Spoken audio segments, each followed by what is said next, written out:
Good evening there, everybody. What is happening? Hopefully, y'all are having a wonderful day today.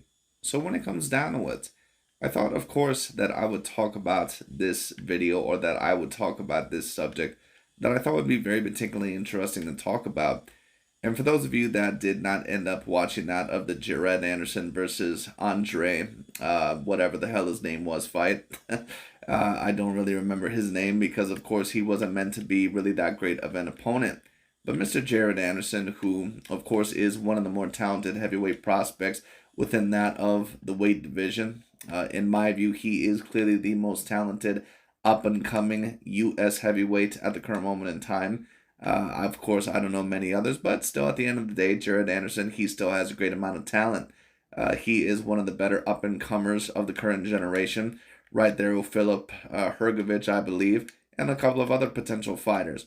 But there was one thing that I seen within that of the fight that I accidentally stumbled across, pretty much by complete accident. I accidentally actually fast forwarded it right to the part where apparently backstage, and there's not been any news on this, where apparently both of Jared Anderson's gloves, not just one pair of gloves, the first pair, but also the second pair, where foam padding was exposed in both gloves. Very particularly interesting because, as you know, for any professional boxing gloves, foam padding is not usually exposed. And when some sort of foam padding is exposed, usually what that means is that there was some sort of doctoring or some sort of work done with that of the gloves, potentially to make them a harder puncher, or taking a little bit of padding out of the gloves. Now, there has been a certain amount of fighters within boxing history that have had allegations of this. Doesn't mean that this is necessarily a Louis Resto case. There is a certain amount of fighters that have had allegations against them in the past of possibly taking out padding. There's been a certain amount of fighters, even great fighters, that have done this, at least, allegedly. But I just thought that this was very particularly interesting because this was by ESPN yesterday. They pretty much made it like it was not a big deal. And to them, even had he been caught without padding, it probably wouldn't have been because let's be real, his opponent was not necessarily a meaningful opponent. It was an opponent who pretty much was a sacrificial lamb, who was meant to get in there and get out of there.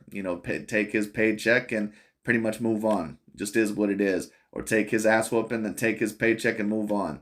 But when it comes down to it, I just thought that it was interesting because for those of you, unfortunately, I cannot record it on ESPN Plus or within that fight because I tried and they won't show it, of course, because ESPN Plus does not want their product out there on the air when it comes on any other than their platform.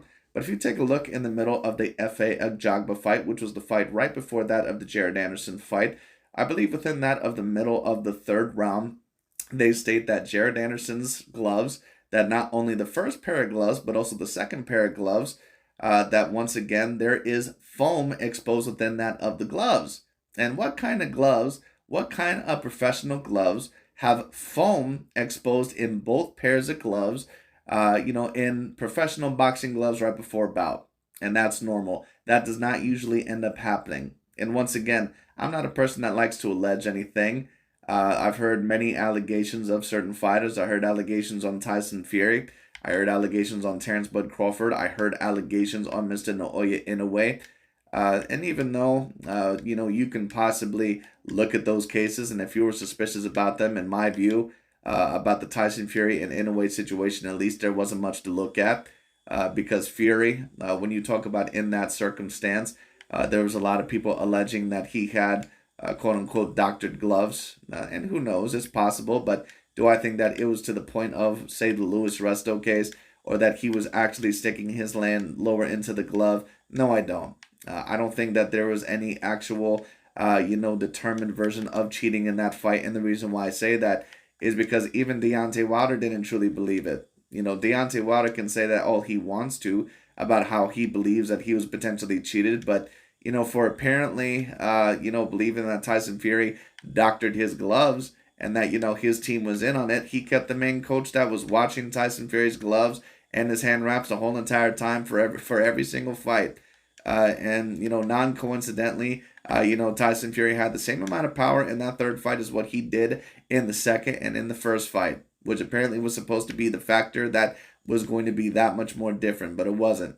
With the Terrence Bud Crawford situation, of course, and the David Avanesian fight, both gloves apparently tore open, which in my view is a little bit suspicious, but who knows? Maybe the gloves could have just been a little bit defective. Just those one pair of gloves. Who the hell knows? I don't know.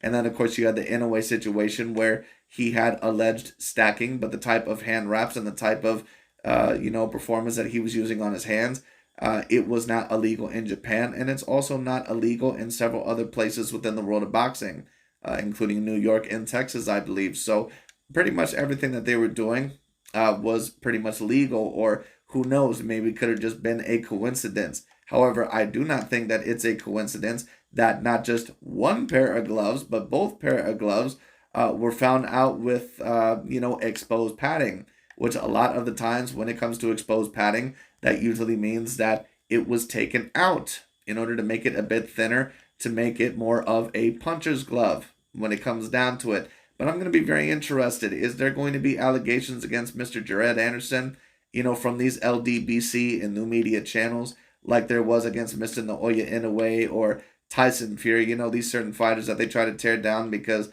they don't want them at the top of the pound for pound list? Is there going to be the same allegations against that on Mr. Jared Anderson? We'll see how it ends up happening, because in my view, this was a little bit more suspicious than any of the allegations that I ever heard against Inoue or Fury or even Mr. Terrence Bud Crawford. This was a little bit more suspicious than any of those things, because once again, both pair of gloves, which he was allowed to continue with, by the way, when it came down to it. So once again, this must be a huge scandal, right? Because with Inoue or Fury especially, it was this quote-unquote huge scandal. He was cheating and he was getting away with it, and they were getting away with it because they had the complexion for the protection. Well, Jared Anderson just got away with a huge scandal, right? He got away with it because ESPN, they barely mention it. They only mention it once or twice, and he was allowed to continue. So that means that, the boxing commission, that they're corrupt and that Jared Anderson is a favorite fighter, right? These are all the things that, according to the same standards, we should hear, right? But I doubt that we're going to see that. But anyways, very interesting that they found both gloves with exposed foam, exposed padding, and he was allowed to continue. Very particularly interesting. I wonder if we're going to hear any alleged cheating about this. And who knows? I would like to think that there's nothing behind this. Maybe the gloves were just built that way, but I highly doubt it. Like I said, I've never heard in a professional fight where both gloves had exposed foam and the gloves were not doctored in some sort of way. But that's just me. It is what it is. And I'm not a person overall, once again, who likes to allege anything. I think Jared Anderson is a very talented heavyweight fighter. But once again, very interesting. I wonder if we're going to hear any particular news about this. Very interesting. But anyways, that's pretty much about it for today. I just thought that I would talk about that. But for those of you, once again, that are curious, you can see it, I believe, within that of the FA Ajagba fight right before. I believe that it starts to begin at around the middle point of round 3 for the FA Ajagba fight, which of course was the co-main event. And then I think there's a second part of it at around round 6 where a low blow ends up happening.